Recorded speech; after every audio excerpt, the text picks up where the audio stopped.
शैलपुत्री च द्वितीयं ब्रह्मचारिणी तृतीयं चन्द्रघण्टेति कुष्माण्डेति चतुर्थकम् पञ्चमं स्कन्दमातेति षष्ठं कात्यायनीति च सप्तमं कालरात्रीति महागौरीति चाष्टमम् नवमं सिद्धिदात्री च नवदुर्गाः प्रकीर्तिता उक्तान्येतानि नामानि ब्रह्मणैव महात्मना।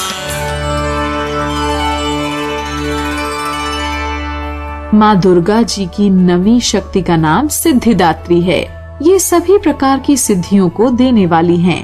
मार्कंडेय पुराण के अनुसार अणिमा, महिमा, गरिमा, लघिमा, प्राप्ति, प्राकाम्य, ईशत्व और वशित्व ये 8 सिद्धियां होती हैं। ब्रह्मा वैवर्त पुराण के श्री कृष्ण जन्म खंड में यह संख्या 18 बताई गई है।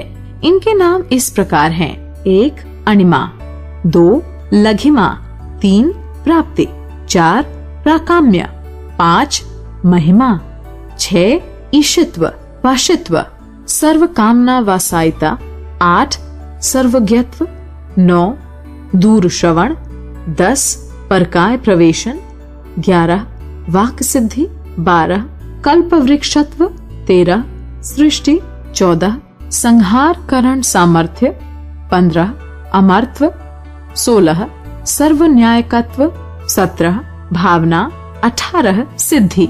माँ सिद्धिदात्री भक्तों और साधकों को ये सभी सिद्धियां प्रदान करने में समर्थ हैं। देवी पुराण के अनुसार भगवान शिव ने इनकी कृपा से ही इन सिद्धियों को प्राप्त किया था। इनकी अनुकंपा से ही भगवान शिव का आधा शरीर देवी का हुआ था। इसी कारण वह लोक में अर्धनारीश्वर नाम से प्रसिद्ध हुए। माँ सिद्धिदात्री 4 भुजाओं वाली हैं। इनका वाहन सिंह है। ये कमल पुष्प पर भी आसीन होती हैं।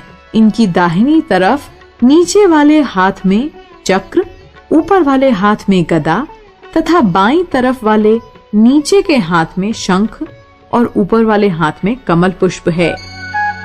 नवरात्रि पूजन के 9वें दिन इनकी उपासना की जाती है। इस दिन शास्त्रीय विधि विधान और पूर्ण निष्ठा के साथ साधना करने वाले साधक को सभी सिद्धियों की प्राप्ति हो जाती है। सृष्टि में कुछ भी उसके लिए अगम्य नहीं रह जाता। ब्रह्मांड पर पूर्ण विजय प्राप्त करने की सामर्थ्य उसमें आ जाती है। प्रत्येक मनुष्य का यह कर्तव्य है कि वह माँ सिद्धिदात्री की कृपा प्राप्त करने का निरंतर प्रयत्न करे, उनकी आराधना की ओर अग्रसर हो।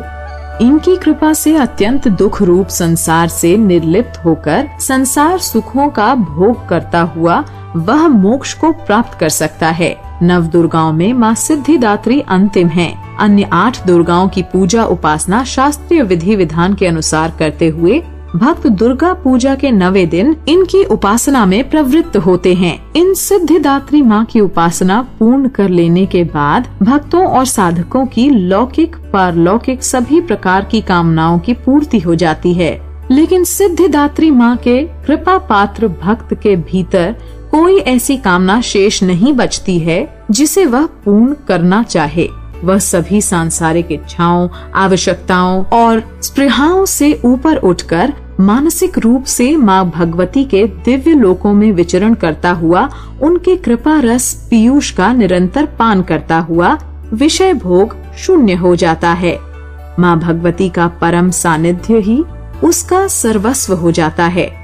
इस परम पद को पाने के बाद उसे अन्य किसी भी वस्तु की आवश्यकता नहीं रह जाती।